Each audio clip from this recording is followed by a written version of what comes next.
वसा जनसेवेचा. जिल्ह्यातील राजकीय व सामाजिक क्षेत्रात कायम चर्चेत राहिलेले नाव म्हणजे राजेश ताठे उर्फ ताठे सरकार. शासकीय नोकरीला रामराम ठोकून समाजसेवेच्या वाटेवर उतरलेल्या ताठे सरकारांनी आता पुन्हा एकदा जोरदार एंट्री केल्याची चर्चा रंगली आहे. लोकांशी थेट संपर्क, आक्रमक भूमिका आणि वेगळ्या शैलीमुळे त्यांनी स्वतःची वेगळी ओळख निर्माण केली असून सरकार ही पदवी देखील त्यांना जनतेनेच दिली आहे. मागील काही दिवसांपासून सोशल मीडियावर त्यांचा एक व्हिडिओ प्रचंड व्हायरल होत आहे.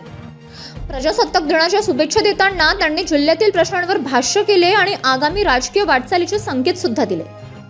यानंतर राजकीय वर्तुळात चर्चांना उधाण आले असून ताठे सरकार बुलढाणा लोकसभा मतदारसंघातून मोठी राजकीय खेळी करण्याच्या तयारीत असल्याची जोरदार चर्चा सुरू आहे. विश्वासू कार्यकर्त्यांमार्फत जिल्ह्यात मोर्चे बांधणी सुरू झाल्याचे बोलले जात असून विविध भागात संपर्क वाढवण्यावर भर दिला जात आहे.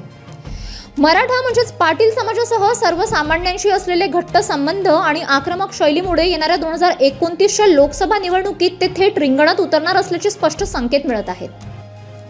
दरम्यान ताठे सरकारांच्या या हालचालींमुळे बुलढाणा जिल्ह्याच्या राजकारणात नवे समीकरण तयार होण्याची शक्यता व्यक्त केली जात आहे. आगामी काळात ते नेमकी कोणती भूमिका घेतात, कोणत्या पक्षासोबत जातात किंवा स्वतंत्र लढत देतात याकडे आता सर्वांचे लक्ष लागले आहे. City news.